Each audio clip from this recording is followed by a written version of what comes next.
रोम से भी पहले ब्रिटेन एक रहस्यमयी जगह थी और यहाँ राज था ड्रूइड्स का। इतिहास लिखने वाले उनके दुश्मन थे जिन्होंने उन्हें शैतान बताया। पर क्या सच में ऐसा था? चलिए इस प्रोपेगेंडा की परतों को हटाते हैं और देखते हैं सेल्टिक दुनिया के इन जानकारों को। वे सिर्फ पुजारी नहीं थे, बल्कि वे समाज की असली रीढ़ की हड्डी थे। सोचिए, राजा के पास तलवार थी, पर असली ताकत ड्रूइड के पास। ताकत ज्ञान की, तलवार की नहीं। उनकी ताकत इतनी थी कि वो सिर्फ एक हाथ उठाकर दो सेनाओं के बीच का युद्ध रोक सकते थे। ये वो दौर था जब असली शक्ति सितारों, धरती और आत्मा के ज्ञान से आती थी। वो खगोलशास्त्री और दार्शनिक थे, फिर भी उन्होंने अपनी कोई भी पवित्र जानकारी कभी लिखी नहीं। क्यों? ड्रूइड्स मानते थे कि लिखने से याददाश्त कमजोर होती है और ज्ञान एक मरी हुई चीज बन जाता है। एक ड्रूइड बनने की ट्रेनिंग में 20 साल तक लग जाते थे। ये धीरज का एक बहुत बड़ा इम्तिहान था। मतलब वो चलते फिरते पुस्तकालय थे, पूरी की पूरी संस्कृति उनके दिमाग में बसी थी।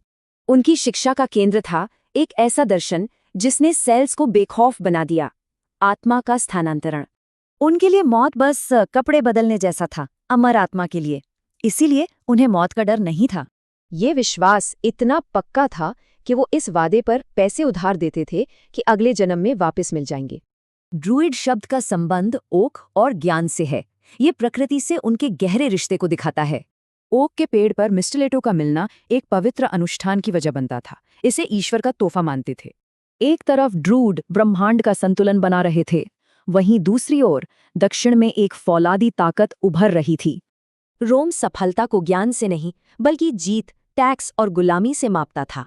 रोमन साम्राज्य अब समंदर पार देख रहा था और ये धुंध भरा द्वीप अब जीतने के लिए एक नया इनाम था।